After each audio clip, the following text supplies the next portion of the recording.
Conoce una nueva forma de ver televisión. wowmx.tv.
De hoy y tiene que ver con un asunto muy sentido que ha golpeado a la opinión pública en las últimas 2 semanas, y es que desde que llegó la nueva presidenta, desde que tomó posesión apenas hace 15 días, el 1 de octubre, la inseguridad y la violencia no da tregua en el país.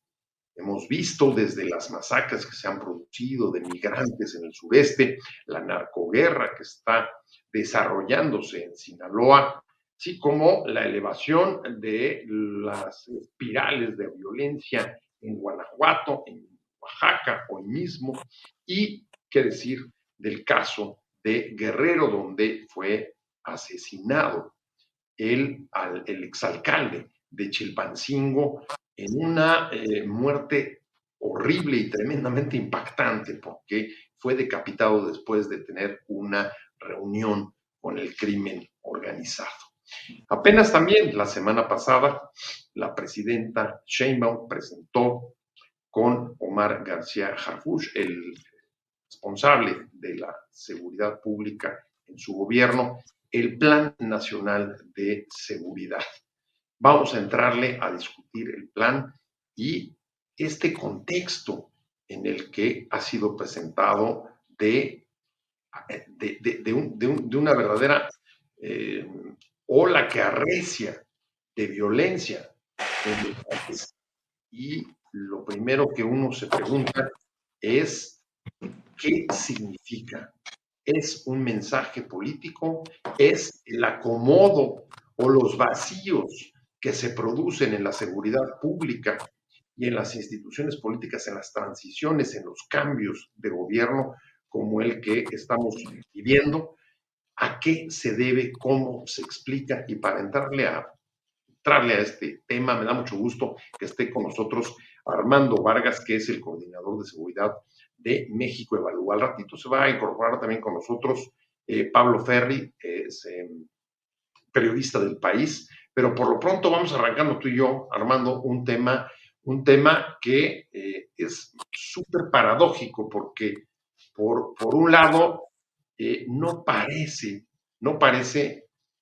conmover demasiado a la población. No sé hasta dónde parece como si esta violencia permanente ha acabado por casi el paisaje que vivimos cotidianamente, pero no se refleja, por ejemplo, en la aprobación ni en la popularidad de los liderazgos. Estoy pensando en el anterior presidente López Obrador, pero también en la presidenta Claudia Sheinbaum, que al menos en el arranque de su gobierno goza de una enorme popularidad. Su gobierno está siendo bien valorado a pesar de esta ola de violencia. ¿Qué significa esta ola de violencia? ¿Cómo la interpretas tú? ¿De parte de quién? Déjame decirlo de esa manera. ¿Es un mensaje político? ¿Son los vacíos? Vamos a arrancar con esto. Hola, muy buenas noches, Pepe. Muchas gracias por la invitación a tu programa. Es un gusto y también muy buenas noches a toda la audiencia. También muy buenas noches a Pablo. Y efectivamente es uno, tal vez o no tal vez, es el tema prioritario en la agenda nacional desde hace ya más de una década. La violencia y la inseguridad prevalecen como la problemática más preocupante para los mexicanos, de acuerdo con el INEGI, y no obstante, recientemente vimos, como bien señalas, que el presidente o expresidente Andrés Manuel López Obrador dejó la presidencia con récords históricos de aprobación y que esta nueva administración inició con una ventaja de más de 30 millones de votos frente a Xochitl Gálvez. Entonces es un fenómeno que nunca habíamos visto, cómo a pesar de la violencia el régimen tiene un amplísimo apoyo social que no habíamos visto ni con Felipe Calderón ni con Enrique Peña Nieto. Entonces esto genera una serie de condiciones muy difíciles para la implementación de la política pública, porque digamos que de entrada no hay incentivos políticos y sociales para, digamos, instrumentar cambios de fondo en la estrategia de seguridad pública. Para decirlo en términos muy simples, son pocos los incentivos para modificar cuando en realidad el tema de la violencia no está generando costos demasiado políticos. Y me parece que ahí ya hay una gran problemática, tanto en términos sociales, pero también en términos económicos y en términos culturales. Entonces, examinar la política de seguridad pública es necesario desde este contexto político, porque las políticas de seguridad no ocurren en el vacío, ocurren en un contexto que las determina, y creo que podemos ir desmenuzando el análisis en varios rubros. Primero está el tema de la violencia, después está el tema de la estrategia de seguridad pública, tanto en términos de diseño, implementación, evaluación y otros pormenores técnicos que, sea dicho de paso, no tenemos con mucha claridad cuáles son, porque apenas se nos presentó un PDF bastante general la semana pasada con algunos lineamientos bastante generales. Habrá que esperar a ver los planes específicos cuando se vayan publicando, y después este contexto político que determina la política de seguridad, en donde, sin lugar a dudas, la manera en cómo la presidenta logra articular los intereses políticos de los militares con los intereses políticos de las fuerzas civiles será el primer y principal desafío. Para ir solamente cerrando esta primera idea, decir Pepe, decir Pablo, que me parece que en el tema del diagnóstico, no obstante la amplísima apoyo ciudadano de la Cuarta Transformación, hay que decir que el balance en términos de seguridad de la gestión del presidente López Obrador es negativo por varios motivos. A pesar de esta supuesta reducción de la violencia homicida, tenemos el sexenio más violento de la historia. Además, existen severas dudas sobre la veracidad de esta reducción, y también en este sexenio, el que acaba de concluir, vimos cómo no solamente en el último año comenzaron a incrementar de nueva cuenta varios delitos de tipo urbano, de acuerdo con la ENVIPE de INEGI, sino también vimos la expansión del control territorial del crimen organizado, que se puede manifestar y observar a través de la violencia político-criminal. De 2018 a 2023, la violencia político-criminal incrementó más del 200%, de acuerdo con datos del proyecto Votar entre Balas. Entonces, creo que un buen punto de inicio para comenzar a examinar la pertinencia de la política pública es reconocer, al menos en la discusión y en el debate público, que el contexto de inseguridad es peor que el de hace 6 años y a la luz de eso tenemos que evaluar la pertinencia de la política pública. Déjame saludar a Pablo, que en efecto ya se incorporó por acá. Me da mucho gusto que estés con nosotros. Como siempre, Pablo, muchas gracias por participar. ¿Qué tal? Buenas tardes. Buenas noches, Pablo. Hoy te comento, arrancamos con este planteamiento y es, desde que llegó la presidenta, desde que tomó posesión, ha habido una violencia sin tregua en el país, Pablo, y la pregunta es, ¿cómo se explica esto? ¿Te parece que es un mensaje político? ¿Te parece que son los vacíos que se producen en las transiciones de gobierno? ¿A qué lo atribuirías? Tú que eres pues una persona que ha estado siguiendo muy de cerca toda la política de seguridad ya desde hace un rato.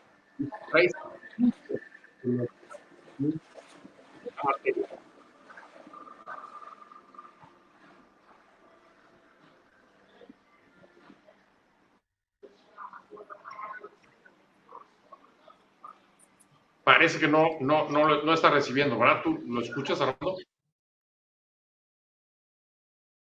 Parece que no lo estoy, no está pudiendo conectar. A ver, ahí estás. A ver ahora. Ahí está, perfecto. Yo creo que Pablo. sí, a ver si aguanta. A ver, oye, voy concreto para que no nos traicione el micrófono.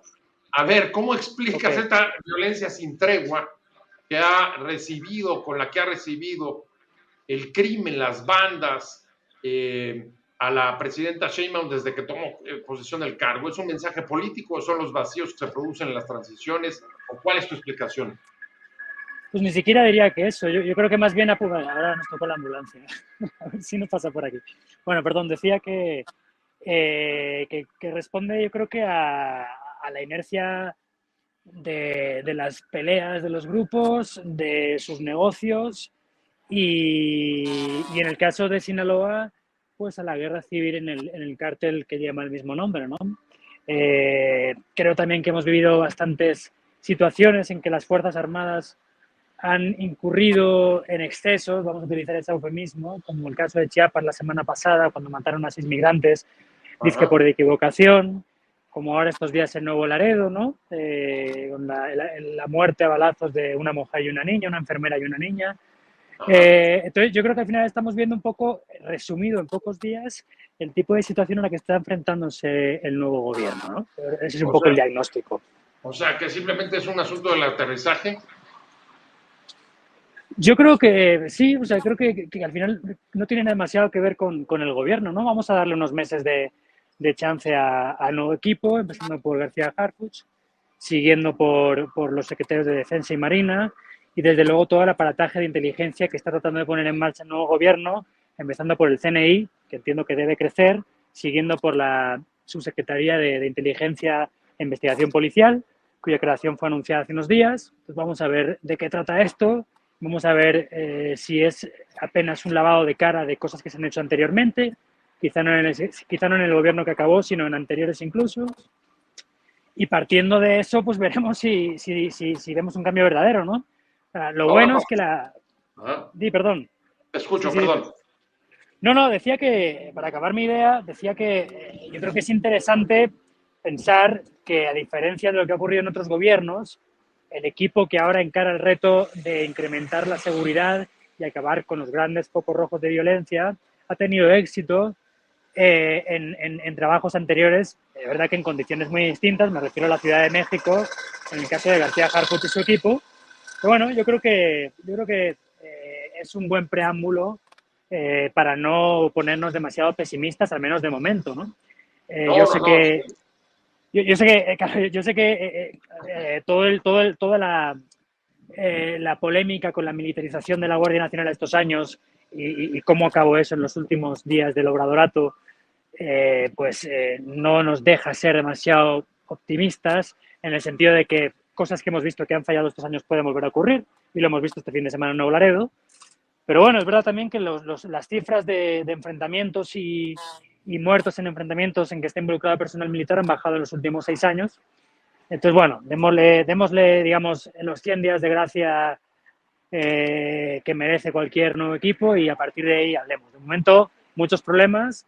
De momento, difícil ver que haya generado un efecto positivo el cambio de gobierno en materia de seguridad, ¿no?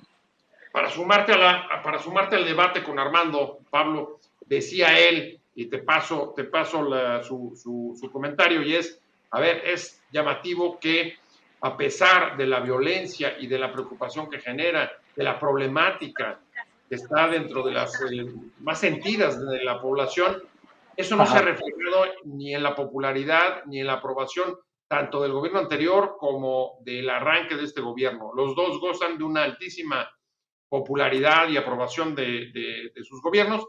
Y Armando lo que decía es, eso no es un buen incentivo para las políticas públicas de seguridad, porque no hay demasiado costo político de la violencia en el país. ¿Tú qué opinas? Pues yo opino que muchas veces la situación que se ve en los estados hace imposible digamos, pensar en que las soluciones pueden venir del poder político, ¿no? Sino que es una cuestión cultural. Quiero decir, si tomamos el caso del alcalde de Chilpancingo y su asesinato hace un par de semanas, es difícil echarle la culpa directamente al equipo de gobierno saliente, perdón, al equipo de gobierno del estado de Guerrero, al mismo ejército, a la Guardia Nacional. O sea, ¿a quién echar la culpa de una situación así? Un contexto en el que criminales se atreven a atentar contra la vida de un alcalde y no solo eso, sino hacer un show con sus restos, ¿no? Yo creo que eso responde a un contexto en el que echar la culpa rápidamente a alguien pues no funciona, ¿no? Es lamentable, pero al final las causas son múltiples, las estupideces cometidas en materia de estrategia de seguridad han sido múltiples, la dinámica e inercia de los cuerpos de seguridad y también desde Procuración de Justicia y por supuesto judiciales pues tampoco es que sea demasiado buena. Hemos visto, o me gustaría saber cuántos casos por homicidio han llegado a juicio en el estado de Guerrero en los últimos 4 o 5 años y me atrevería a decir que no más de 25 y creo que me estoy pasando de largo. Entonces, bueno, o sea, hay una cantidad de problemas gigantesco y es difícil que alguien solo tenga la culpa es de todos y desde luego si este gobierno no hace algo para cambiar la cultura y la dinámica e inercias tanto de las corporaciones de seguridad estatales, federales, como empujar el cambio en las estatales, pues es muy difícil que algo cambie. Y desde luego la gente no va a esperar que ellos lo hagan, ¿no? Entonces, pues sí, pueden ocurrir cosas como las que hemos visto con los niveles de popularidad del presidente o de ahora de la presidenta, ¿no? Bueno, el cambio es pues lo que ofrece el nuevo gobierno con el plan de seguridad que presentó la semana pasada, Armando. Un plan que aparentemente tiene objetivos y enfoques distintos a la guerra contra las drogas y también del abrazos y no balazos del observador. Lo que están planteando, hasta donde yo entiendo, es ocuparse menos de desmantelar a las organizaciones criminales, a los cárteles, y ocuparse más de contener la violencia y neutralizar a los agentes que cometan esa violencia. Es decir, no se van a meter a luchar por exterminar a los grupos delictivos vinculados al narcotráfico, por ejemplo, y otros giros, sino a actuar ahí donde se produzcan situaciones de violencia. ¿Te parece que ese es el camino? A mí me gustaría antes, Pepe, decir que creo, a diferencia un poco de Pablo, que este sexenio tiene diferentes métricas, este sexenio que inicia tiene diferentes parámetros de evaluación y de exigencia. Sin lugar a dudas, el gobierno va llegando, se va instalando, pero me parece que, a diferencia de cualquier otro sexenio, este tiene un margen de maniobra mucho más estrecho, por una razón y un periodo mucho más corto para comenzar a dar resultados. por una razón bastante sencilla, y es que Claudia Sheinbaum es la presidenta más poderosa en la historia reciente de este país, ¿no? No solamente tiene la mayoría en ambas cámaras del Congreso Nacional, sino que también tiene la mayoría de los congresos estatales, la mayoría de las gubernaturas en el ámbito subnacional y un sinfín de gobiernos municipales. Digamos que no hay pretexto para comenzar a impulsar los cambios que este país requiere en materia de seguridad a corto plazo y comenzar a dar resultados. Y eso incluye, por supuesto, al tema de la violencia en Morelos, en Guerrero, perdón. Por cierto, Morelos también otro de los estados que está padeciendo una violencia extrema, como también en Sonora, Guanajuato, por supuesto Sinaloa, por supuesto Chiapas. Entonces me parece que aquí no hay tanto margen de maniobra como para darle 100 días para comenzar a dar resultados. Me parece que estas condiciones sí exigen y la ponen en condiciones para comenzar a dar resultados a corto plazo. Perdón que te interrumpa, Pablo, sobre ese punto en específico, y es, a ver, ella presentó un plan de seguridad para 100 días. ¿Te parece que pueda conseguir resultados en 100 días con ese plan o no? A mí no, más que en lugares puntuales, ¿no? A partir de intervenciones puntuales. Pero bueno, yo, escuchando a Armando, creo que tiene en parte razón, pero creo que en parte me parece que este margen de maniobra del que habla, yo creo que en realidad es todo lo estirable que puedan hacerlo a partir de sus capacidades, habilidades políticas. Quiero decir, a lo largo de 6 años, viniendo de la situación en que veníamos con 2 sexenios atrás, el gobierno pasado no tuvo éxito prácticamente nunca, en ningún lugar. O sea, no pacificó nada. El problema de Chiapas acrecentó en los años, el problema de Sinaloa, que no existía, estalló. Bueno, no existía, existió periódicamente y luego bajó, ¿no? Con los culiacanazos.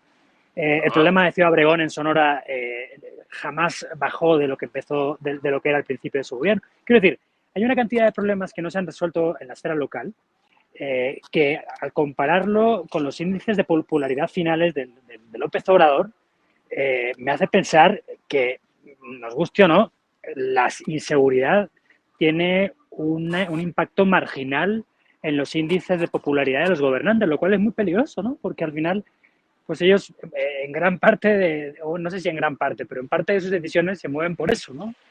Y entonces, no sé, yo me gustaría pensar que es como dice Armando, pero la verdad es que dudo que sea así, porque no se trata tanto de arrojar resultados, evidentemente para mí sí, y para Armando seguramente también, para mucha gente que nos escucha, sino de parecer que están trabajando y que están haciendo algo nuevo, ¿no? Entonces, en la medida en que ellos sean capaces de mantener esta imagen, más allá de los resultados, que ojalá sean buenos, pues seguramente el impacto en sus índices de popularidad y aceptación pues sea poco importante. Pero, en fin, igual me equivoco.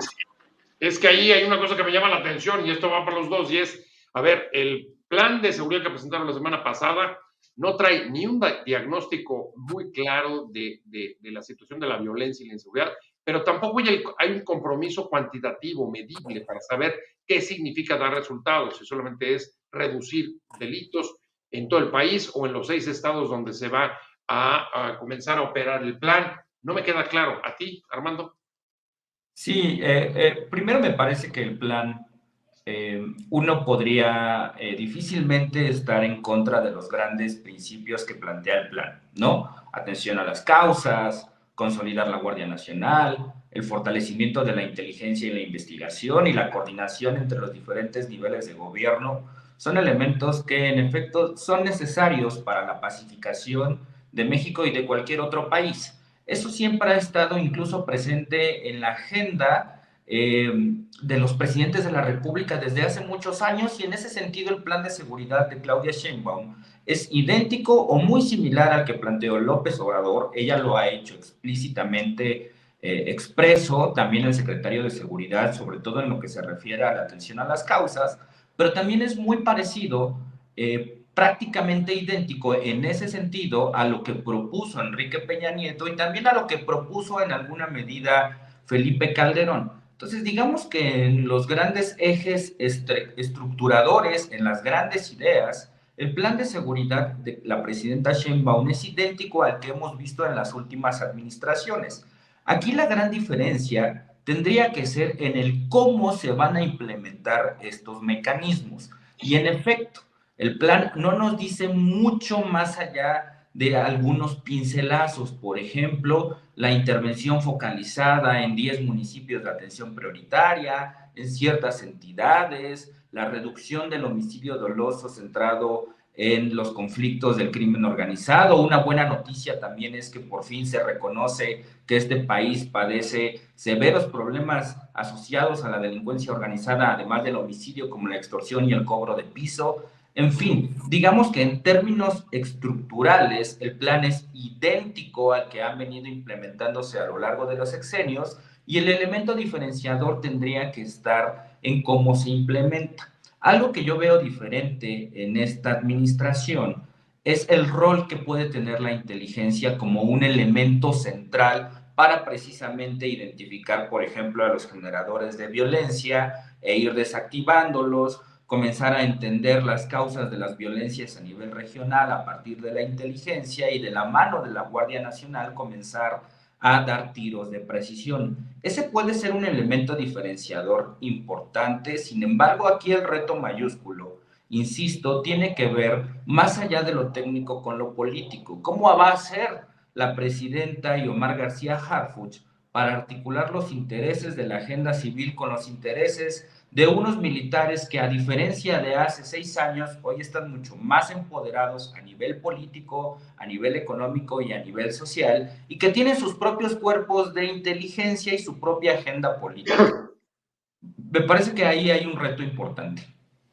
A ver, Pablo, ahí hay un debate amplio que ha venido dándose en las últimas semanas desde que se presentó el plan de seguridad, y es si es más de lo mismo, si acaba o no con el abrazos o no balazos. La presidenta, desde que lo presentó, dijo: esto no significa la vuelta de la guerra contra la droga de Calderón, y Armando nos dice, pues tiene un poco de todo en términos de objetivos, pero no los cómo.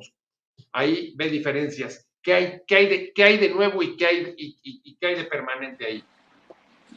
Sí, bueno, a ver, yo creo que hay que partir de la idea de que el único éxito aceptable va a ser una reducción considerable de homicidios en los puntos rojos que ellos mismos han señalado, son como entre 10 y 12, y desde luego terminar de una forma general con la extorsión, ¿no? Que yo creo que es el gran problema de buena parte de las regiones del país, ¿no? A partir de ahí, ¿cómo lo hagan?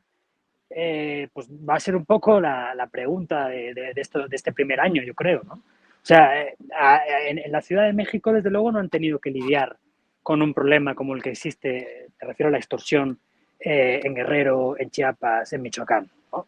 Eso no existía aquí, o si existía, era un problema mucho menor, y como había situaciones que les exigían mayor atención, los homicidios principalmente, creo que no le acabaron de entrar como hacía falta. Entonces, ¿cómo van a acabar con eso? No lo sé. No lo sé, y me parece muy complicado. ¿Cómo van a acabar con una situación como la que tienen en las aduanas en Nuevo Laredo, Matamoros, Reynosa, Juárez y Tijuana, por ejemplo, ¿no? Es una nota que hemos visto estos días en Reforma.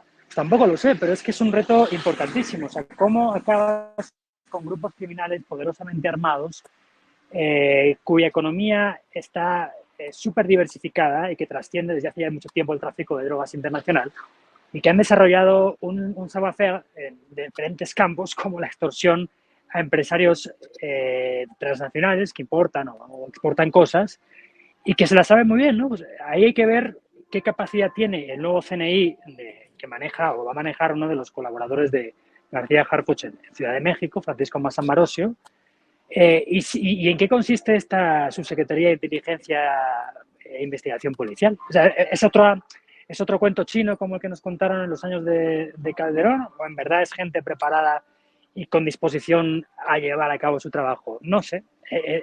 Desde luego, yo creo que es muy sencillo, es decir, homicidios y extorsión, para empezar, ¿no? Y a partir de ahí vemos. Y eso pues cuesta, pero creo que el diagnóstico está muy claro y creo que lo tienen ellos clarísimo también. Ahora, otra cosa es ver si a nivel país pueden replicar en los principales focos rojos, por lo menos en el primer año, el éxito relativo que tuvieron en Ciudad de México, ¿no? Bueno, a ver, y está también la cuestión que acaba de plantear Armando, Pablo, y es, a ver, la conciliación de la agenda de la responsabilidad militar en la seguridad pública con las autoridades civiles. Eso, aunque la propia presidenta ha dicho, tratando de rechazar la utilización del término militarización, diciendo pues que al final el mando es civil porque ella es la comandante en jefa del ejército como presidenta, pues no queda muy claro dónde va a estar o hasta dónde va a llegar la coordinación o la jerarquía entre la autoridad civil y la militar. Bueno, sí, es una pregunta interesante también, pero vamos, yo por lo que he hablado con gente que ahora forma parte o ha formado parte del equipo cercano de Harfuch estos meses, es que esa es una preocupación menor. Quiero decir, Harfuch es un tipo que te puede gustar más o menos, que tiene cola que le pisen, desde luego. Ahora hay que ver si esa cola en verdad es mala o buena, ya se ha escrito mucho sobre eso, pero es una persona que ha sido toda la vida operativa, ¿no? O sea, yo creo que se ha ganado el respeto de muchos generales, brigadieres, generales de brigada, que en su día estuvieron comandando regiones y zonas militares, incluso coroneles que estuvieron a cargo de batallones y regimientos, y marinos que estuvieron ocupando el mismo tipo de posiciones y que ahora están en posiciones de mando, ¿no? Y yo creo que a partir de ahí la relación no les preocupa demasiado a ellos. Porque Harfuch era un tipo que hiciera bien o mal su trabajo, estaba en la esquina del Oxxo esperando horas a hacer X cosa. Y eso, a ciertos niveles operativos, es una cosa que se respeta. Entonces, por ahí creo que viene su tranquilidad. A lo que les preocupa realmente a ellos es la comunicación y el trabajo conjunto con la Fiscalía General de la República, porque ellos pueden tener a mucha gente, pero claro, si luego la Fiscalía es un embudo del que apenas salen resultados, pues la situación no va a mejorar, ¿no? Yo creo que la preocupación va por ahí. Y digo, y más allá, o sea, de meternos en el debate si es militarización o no, o cómo se llama esto, o sea, es militarización, punto. O sea, creo que el debate no da para más. Pero es lo que hay, o sea, esto es lo que hay, porque es lo que ha hecho un gobierno y el siguiente con un poder desmesurado que les ha concedido el pueblo de México. Entonces, pues, esto es lo que hay y esto es lo que han decidido. ¿Te gusta bien? ¿No te gusta también? Porque esto es lo que hay. Es militarización, creo que no vale la pena seguir discutiendo sobre eso. La cuestión es cómo van a poder trabajar los hombres y las mujeres fuertes del nuevo equipo para atajar los problemas principales en el ámbito de la inseguridad. Bueno, eso está clarísimo, o sea, es lo que hay y además a nivel constitucional, de eso no nos queda mayor duda. No, claro, por supuesto. Pero ahí hay un planteamiento que también es importante. Una de las piezas centrales del plan de seguridad de Sheinbaum es la coordinación, primero con la Fiscalía General de la República y luego con los 32 estados del país, porque en efecto, si tratas de perseguir el delito, pero no entra a hacer su trabajo la Fiscalía, la ecuación se te rompe. Ya está yendo hasta donde se supo, como ellos anunciaron, el fiscal general de la República al Gabinete de Seguridad. Me parece que esta es una medida acertada y sobre todo que puede permitir alcanzar los resultados que pretende, Armando. Sí, yo creo que aquí también estamos en la discusión o viendo algo que es importante para hablar sobre la pertinencia o no de la estrategia de seguridad que se nos ha planteado hasta el momento, que tiene que ver con... Armando, perdóname que te interrumpa un minuto, es que ya me tengo que salir, entonces perdón que te interrumpa, pero me salgo y les dejo seguir ahí con la discusión. Estaba muy interesante y una disculpa por salirme ya. Bueno, muchas gracias, Pablo, de todas maneras, por el esfuerzo, por haber venido. Un abrazo. Un abrazo. Perdón, Armando. No, sin problemas, Pepe. Yo comentaba que algo que estamos olvidando un poco para hablar sobre la pertinencia o no de la política de seguridad tiene que ver con la naturaleza del problema al que se está enfrentando la presidenta Sheinbaum. Me parece que el problema no es en sí misma la alta magnitud del homicidio doloso, la alta magnitud del cobro de piso y la extorsión, sino lo que hay detrás de esos fenómenos. Y es que en nuestro país, en la última década y sobre todo en el último sexenio, hemos visto cómo hay cada vez más territorios que en la práctica son gobernados por grupos criminales. No podríamos estar hablando de la expansión del régimen criminal a nivel territorial. ¿Qué es un régimen criminal? Básicamente son territorios en donde los grupos criminales establecen las reglas del juego a nivel político, económico y social, y a partir de ahí comienzan con la explotación de estas mismas actividades. Me parece que ese es el problema mayúsculo al que se está enfrentando la presidenta Claudia Sheinbaum, y la violencia política es sintomático de cómo se ha venido expandiendo ese problema, y el cobro de piso, por ejemplo, es una de sus consecuencias más sentidas. Ahora, ¿por qué ocurre este fenómeno? Básicamente por un debilitamiento sistemático del Estado de Derecho que se traduce en una contracción de la autoridad del Estado en su conjunto. ¿Cómo se revierte eso? Pues a través de reformas muy profundas que permitan en la práctica y a nivel territorial el fortalecimiento del Estado de Derecho. Eso está planteado en la estrategia de seguridad de la presidenta Sheinbaum de manera muy superficial, ¿no? A través sí de la coordinación que es muy relevante, no solamente entre los niveles de gobierno, sino también entre los tres ámbitos de gobierno, ejecutivo, legislativo y judicial. Eso sí es importante, pero la coordinación en sí misma tampoco va a permitir la reducción de la incidencia delictiva del poder del crimen organizado si no se traduce en el desmantelamiento de estos regímenes. Por ejemplo, el presidente López Obrador pues estuvo sosteniendo reuniones de seguridad todas las mañanas y eso no se tradujo en una pacificación contundente, irrefutable del país. Entonces, sí, estos pincelazos que nos da la estrategia de seguridad son relevantes, pero hay que ver cómo se van a terminar ejecutando. Yo, a diferencia de Pablo, creo que sí se tiene que comenzar a dar resultados de forma inmediata, lo más pronto posible. Antes de los 100 días ya tendría que ser muy claro de qué va la estrategia. A diferencia de este sexenio, cuando López Obrador ganó y antes de llegar a la presidencia, ya conocíamos el plan de paz y de seguridad, ya se había creado la Guardia Nacional, ya se había creado la Secretaría de Seguridad y Protección Ciudadana, ya había comenzado a impulsar su agenda antes de asumir el poder. Pero como en estos últimos meses nos pasamos discutiendo la agenda final de López Obrador a través de la reforma judicial y todas estas reformas, hoy no sabemos de qué va la estrategia de la presidenta Sheinbaum a profundidad. Entonces, pero ahí déjame bajar un poco algunos detalles que me parecen importantes. La pérdida del control de territorios fue la razón por la que Calderón lanzó la guerra contra las drogas. Rescatar Michoacán, ese fue el primer objetivo y por eso sacó al ejército de las calles. Pero el objetivo de él era justo desmantelar a las organizaciones criminales. El plan de seguridad de Sheinbaum dice, lo que nos importa son más las conductas delictivas y reducir los homicidios, pero sobre todo la violencia. Es decir, que va a combatir un delito o una conducta como la extorsión, al mismo tiempo que a desactivar o neutralizar la actividad de los agentes de violencia, por ejemplo los cárteles, cuando la generan, no cuando no la generan. Ahí hay una diferencia. Y la pregunta que te hago es si te parece que es posible pacificar sin desmantelar a los cárteles. Y yo diría que una diferencia más o menos, porque en realidad la política de abrazos no balazos del presidente López Obrador consistió en evitar el descabezamiento de los grupos criminales, la famosa guerra contra el narcotráfico de Felipe Calderón, e ir por los elementos operativos y los generadores de violencia. Si uno ve las detenciones y las extradiciones del gobierno de López Obrador a Estados Unidos, en realidad la mayoría son elementos del crimen organizado a nivel operativo. En ese sentido también hay continuidad con lo que está planteando la presidenta Claudia Sheinbaum.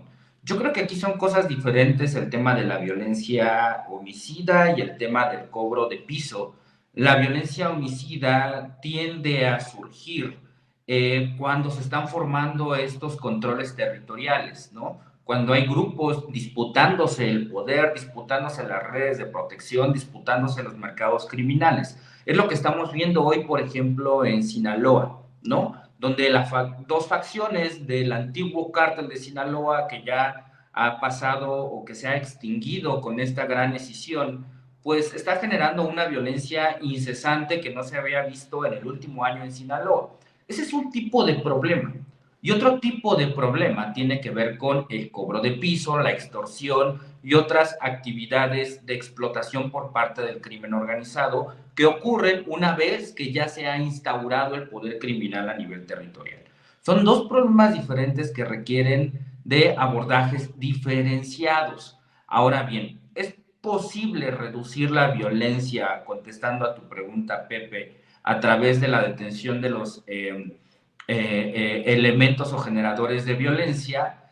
Yo creo que ahí vamos a encontrar severos problemas porque no solamente es un grupo el que se está generando la violencia. En todo caso, la estrategia tendría que ir a desmantelar la capacidad de fuego de ambos grupos, y creo que eso lo único que ha demostrado también es mayor violencia. No necesariamente la intervención estratégica va a devenir en menor violencia, sino puede incluso devenir en mayor violencia, porque entonces va a haber un mayor número de actores siendo agentes de violencia. Varios grupos que se están disputando el poder, pero también el Estado que está intentando desactivarlos. Aquí creo que vale mucho la pena pensar en estrategias alternativas para tratar de recuperar los territorios, evitar que la violencia explote. Entonces, el tema de la violencia homicida va por un lado, y el tema de la violencia criminal, como el cobro de piso, me parece que va del otro lado. La estrategia acierta, al menos la que se nos ha presentado, en reconocer que el cobro de piso es un problema, pero habrá que ver cómo, insisto, se bajan estos grandes principios y se dan planteamientos diferenciados para cada una de estas problemáticas. Pues mira, por lo pronto, independientemente del impacto que tenga en la popularidad política, hoy se publicaba el índice de paz de Normandía, seguramente lo traes ya ahí ubicado, que justamente dice algo de esto, que de 2023 para acá, México ha caído en lugares dentro de esa tabla, porque ha aumentado la violencia tanto de grupos criminales, fuerzas del Estado y bandas criminales. Y lo saco a colación porque parece que no solamente son distingos entre el tipo de delito, sino también entre los actores o los que los cometen. No es lo mismo una banda criminal, que muchas veces son las que dedican a la extorsión o al cobro de piso, que los cárteles o organizaciones criminales complejas, y mucho menos la violencia que puede generar las fuerzas del Estado. Sí, sin lugar a dudas, igual cuando hablamos de generadores de violencia no podemos caer en generalizaciones. Incluso los grandes grupos del crimen organizado tienen diferentes capacidades, tanto operativas como de inteligencia. Hay grupos locales, grupos regionales, grupos nacionales que ameritan abordajes diferenciados, y es ahí en donde se puede volver insuficiente solamente a optar por un tipo de estrategia en contra de la violencia homicida. Algo que también es positivo y hay que reconocerlo en el plan es que se va a hablar de diagnósticos regionalizados. Eso es muy importante porque la violencia tiene dinámicas y comportamientos distintos entre las regiones, y eso también es una buena noticia, porque entre muchos analistas yo he escuchado, leído, que hay como una especie de fe a Omar García Harfuch y a Claudia Sheinbaum por su buen trabajo en la Ciudad de México, y sin lugar a dudas son medallas importantes, pero la Ciudad de México no es el país. La Ciudad de México tiene muchísimas más capacidades institucionales que, por ejemplo, entidades como el propio Guerrero. Entonces, es muy importante esta visión regionalizada. Está bien que se repliquen grandes principios de política pública, como por ejemplo la reducción, la atención a las causas, pero lo que no se puede replicar de manera acrítica son las estrategias. Tienen que partir de diagnósticos totalmente diferenciados en función del tipo de problema que se va a enfrentar, el tipo de actor que está ocasionando ese problema, las causas del problema. Creo que aquí también vale la pena, Pepe, hablar y discutir sobre la famosa atención a las causas, que en el último sexenio a mí me parece que ha tenido más bien un uso político, y que ahí está en buena medida la popularidad de la Cuarta Transformación, para decirlo en pocas palabras, la entrega de programas sociales. que si uno revisa los criterios, las reglas de operación, si bien están planteadas como estrategias de prevención, algunos de ellos, pues no hay como mucho soporte técnico para decir que estos programas sociales han funcionado como estrategias para la prevención social del crimen. Creo que un elemento diferenciador importante de la presidenta Sheinbaum puede ser la manera en cómo se están concibiendo los programas sociales como estrategias de prevención para no caer en la tentación de caer en una suerte de políticas populistas que permiten mantener vivo el discurso de la atención a las causas, pero sobre todo ir engrosando la popularidad hacia el Ejecutivo, aunque en la práctica eso no se traduzca en una prevención social sólida y fundamentada de las causas de la criminalidad. Ahora, ya para ir a la recta final, Armando, si se acepta que hay que trabajar de manera diferenciada, no solo sobre los agentes, sino sobre el tipo de delito, ¿te parece que justo la inteligencia sea el camino? El desarrollo de inteligencia, la aplicación de inteligencia, es la principal apuesta del plan de Sheinbaum. Sí, sin lugar a dudas, el tema de la inteligencia nadie puede negar que es fundamental, ¿no? La inteligencia entendida como la generación de información clave para la toma de decisiones. Eso me parece que es una parte nodal de cualquier estrategia de seguridad exitosa en el ámbito nacional, en el ámbito subnacional y en el ámbito regional. Sin lugar a dudas es muy importante y técnicamente pues le está delegando esa responsabilidad a Omar García Harfuch. Y aquí me parece que vamos a entrar más allá de lo técnico, insisto, en una cuestión política. El secretario de Seguridad carece de un brazo operativo de una policía porque esa la tienen los militares en la Guardia Nacional. Entonces, lo único que le quedaba, o una alternativa frente a esta falta de instrumentos para operar, es el tema de la inteligencia. Tanto así que la presidenta va a crear organismos específicos de inteligencia que van a estar a cargo de las fuerzas civiles de seguridad. A mí me parece, más allá del acierto técnico, ¿no? El Consejo Nacional de Seguridad. Exacto, y también plantea de manera acertada, me parece, el fortalecimiento de la coordinación, el fortalecimiento del Secretariado Ejecutivo del Sistema Nacional de Seguridad Pública, que en el último sexenio estuvo desaparecido en parte por la eliminación de recursos federales para la prevención a nivel local. Me parece que es una cuestión para darle protagonismo a su secretario de Seguridad, tratar de imponer la agenda civil en materia de seguridad y tratarlo de empoderar, tratando de sacar adelante su agenda de seguridad. Aquí insisto que el tema va a ser cuando esto genere o comience a generar ciertas fricciones entre los protagonismos del poder civil y el poder militar. No hay que olvidar que al final del día quienes están implementando la política pública son actores políticos con sus propios intereses. No hay que olvidar que dentro de los propios grupos del oficialismo hay intereses diferenciados. Aquí lo único que yo quiero hacer notar es que no necesariamente la gobernanza es un concepto positivo en donde todos van a caminar de la mano hacia la consecución de un objetivo. Puede haber intereses ahí que entren en conflicto y para que la inteligencia sea efectiva tendrá que la presidenta tratar, y sobre todo el secretario de Seguridad, tratar de no entrar en fricciones y encontrar siempre puntos de acuerdo para que la política de seguridad pueda marchar en la práctica. O sea, a ver, para decirlo claro, el tema coordinación tiene muchas aristas, porque no solamente es coordinar a las autoridades responsables de seguridad o las fiscalías, sino a los distintos grupos de intereses al interior del propio Estado y del trabajo político para poder alinear los intereses.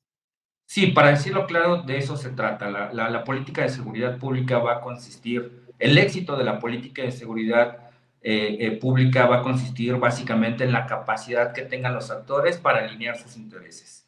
Eso hoy es complicado porque la relación, por ejemplo, cívico-militar está bastante desbalanceada. Hoy la federación es sumamente dependiente de los militares, no solamente en el campo de la seguridad pública, porque en el último sexenio se les empoderó no solamente a nivel político, sino también a nivel económico y a nivel social. Entonces, cuando los militares, por ejemplo, vean amenazados sus intereses, su status quo, yo quiero ver si van a caminar de manera totalmente subordinada al poder civil. Me parece que no, porque no quieren renunciar al privilegio que han venido acumulando en los últimos años. Hoy la Guardia Nacional, para decirlo de manera coloquial, es el juguete de las Fuerzas Armadas y no van a querer prestarlo. Y lo mismo va a pasar de ese lado. El sistema de inteligencia va a ser el juguete de las fuerzas civiles y no van a querer prestarlo. Entonces vamos a ver cómo dos jugadores con sus propios instrumentos, con agendas posiblemente diferenciadas, se alinean y caminan hacia la consecución de un objetivo. Pero insisto que el reto es mayúsculo porque esto se tiene que hacer a la par que va avanzando el crimen organizado. El único que parece alinear sus intereses, avanzar en su agenda de manera desenfrenada, es el crimen organizado, mientras el Estado mexicano está tratando de acomodar las piezas. Entonces, la política de seguridad, su éxito va a depender en buena medida de cómo se alinean los intereses y la inteligencia logra articular y hacer operar a una Guardia Nacional que hoy está en manos de los militares. Pues ahí está, la verdad es que es un reto enorme, porque se trata ni más ni menos de alinear y hacer que funcionen las instituciones y la coordinación entre los niveles de gobierno.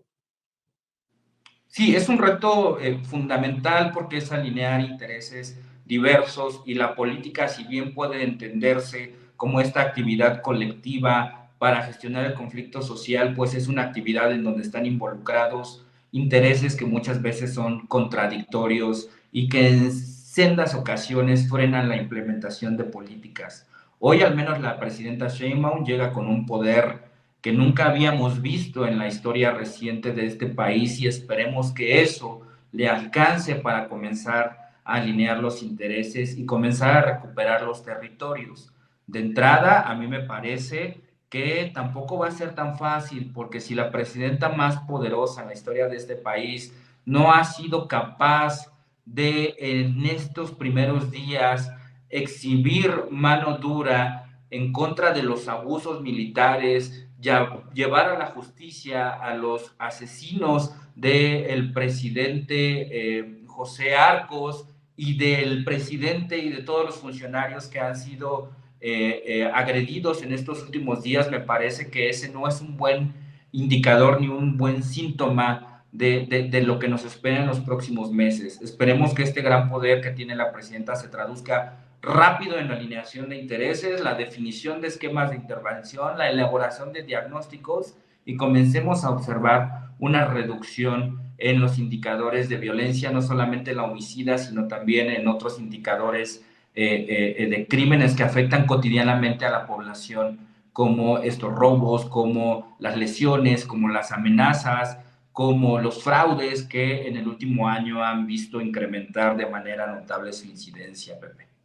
Pues ahí está, yo te agradezco mucho que haya estado con nosotros Armando Vargas, coordinador del programa de seguridad de México Evalúa. Armando, muchísimas gracias. Gracias por participar como siempre. Muchísimas gracias a ti, Pepe, por la invitación. Muy buena noche también para todo tu auditorio. Un abrazo. Se nos fue el tiempo rapidísimo. Le agradecemos mucho todos los comentarios que recibimos a lo largo del programa. Los saludamos a todos y les agradecemos que hayan participado. Y por supuesto, le agradecemos a Fernando Robles, que es el productor de este programa, el que nos permitió conectar y hacer esta conversación. Salimos por Wow TV, canal digital, a todo el país, por Regeneración Plural en el Sureste y por mis redes José Buen Día MX, en YouTube, Twitter y Facebook. Que tengan una muy buena semana. Nos vemos el próximo jueves, como todos los martes y jueves a las 7 de la tarde. Y mientras tanto, pásenlo bien, que le vaya muy bien. Hasta luego. Gracias. Adiós.